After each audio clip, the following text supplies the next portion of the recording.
I now yield myself such time as I may consume for an opening statement. Ladies and gentlemen, my colleagues, we started this journey as a team, as a budget committee team, not Republican or Democrat, but members of the United States House of Representatives Budget Committee, with a tremendous responsibility and opportunity. And we had a fiscal state of the nation, which I thought was excellent, bipartisan panel. We looked at the federal government's balance sheet, our revenues and expenditures, and the unfunded liabilities out 30 years, where we added we will add $120 trillion to the already record levels of debt. We will increase our debt to GDP according to CBO, nonpartisan scorekeeping agency, from 125%, which is the highest gross debt to GDP in the history of our country, to well over 200%. We looked at CBO's projections over the 10-year horizon and noted with all of us with great concern that our annual deficits will double and our interest payments will triple. And by the way, CBO projected that our deficit last year, Mr. Panetta, would, at the front end of their projections, would be $1.6 trillion. Brother, it is 2.6. They were off by $1 trillion. That's not a rounding error, even by federal government standards. $2.6 trillion. So all of this we heard with concern and conviction, and hopefully with resolve to do something about it. This was all before, if you recall, the Fitch credit downgrade, before Moody's outlook downgrade from stable to negative. This was before the Treasury bond market showed signs of softening. This was before Treasury announced it would need to borrow $250 billion coming out of August in the final quarter of the fiscal year. This was before Treasury said that they would need to borrow $1.5 trillion in the fourth quarter of this past calendar year and first quarter of this year. 2 quarters, $1.5 trillion. This was before CBO missed their projections by $1 trillion. Suffice it to say, things have not gotten worse, and the signs are only indicating that our federal government's budget and spending and deficit is coming off the rails.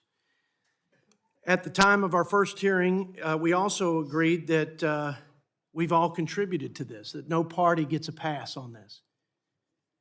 I mean, I have my views on spending, and some of my colleagues have their views on the revenue side, but we're all guilty as the two political parties in this country, the major political parties, of not being responsible fiscal stewards. And so we all own this, and we're all in the boat together, the boat that's sinking. And none of us want to be that generation, that first generation of American leaders who handed the country worse than we found it to our children and to the next generation of Americans. And I believe that about this committee. We also talked about the process of being broken, as I mentioned earlier. We rarely pass budgets. In fact, we passed our reverse the curse budget. I recognize it was a partisan resolution, regrettably, but it's the first time we've passed a budget in 5 years. We rarely do our appropriations. We rarely do any of this on time. We rarely enforce any of it when we do pass it. And just like this FRA, where I agree we did a deal, we ought to stick to the deal, but members of Congress voted on the FRA as it was written in the piece of paper, not with all these side deals that our four-corner leaders and the president agreed to. And they used this off-balance sheet gimmicks, chimps, emergency spending.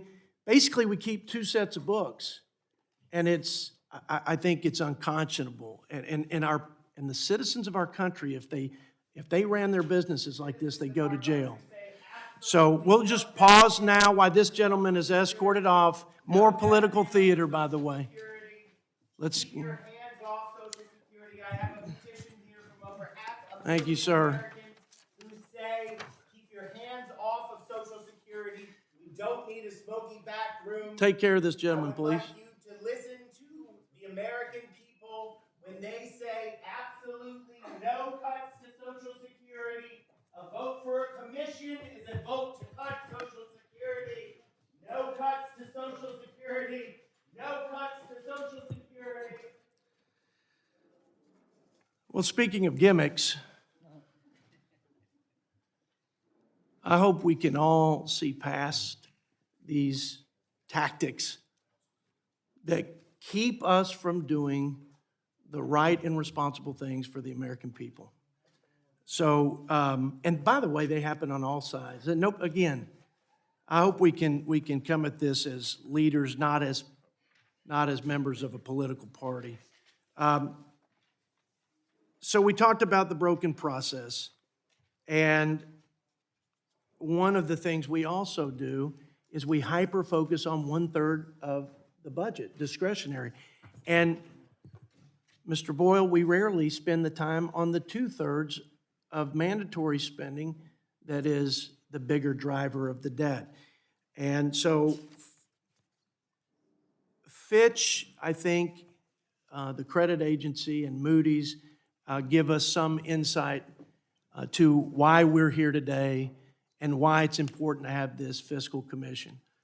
They said that, among other things, they're concerned about the growing deficit. They talked about the drivers being mandatory spending and interest. But central to their concern and their downgrade was the lack of confidence that the United States Congress would do anything to address it, meaningful. They thought that the current hyper-partisan climate, the broken process, would not lend itself to us coming together to create a medium to long-term fiscal plan. Everything's on the table.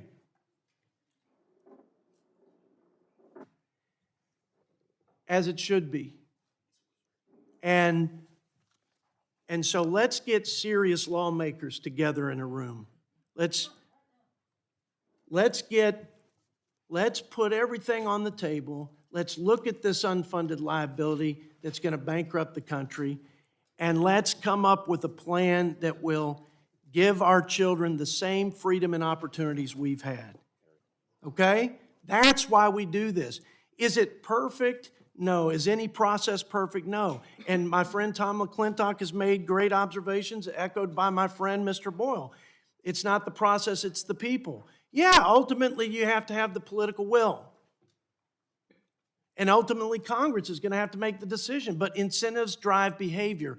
And we've just got such dysfunction here that if we could turn down the politics, if we can just dial it back, put members in a room, and hash through a plan and find some consensus solutions and take it to the floor with expedited consideration, just maybe we'll find the courage to chart a path. Where's the security? Security. I want that picture, by the way, tomorrow. Listen, I'm off script, but I think I'm on point.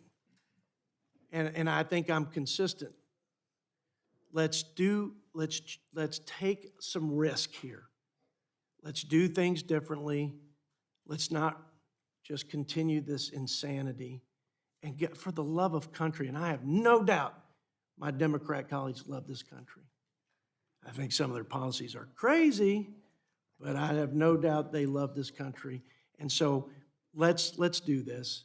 Let's give us a fighting chance to have a better and brighter future and avoid a catastrophic and irreparable debt-related crisis, which I don't know when it comes, Mr. Boyle. I really don't. Nobody knows the trigger point. But when it happens, you can't put Humpty Dumpty back together again. That's my big concern. So with that, I yield such time as my friend may consume.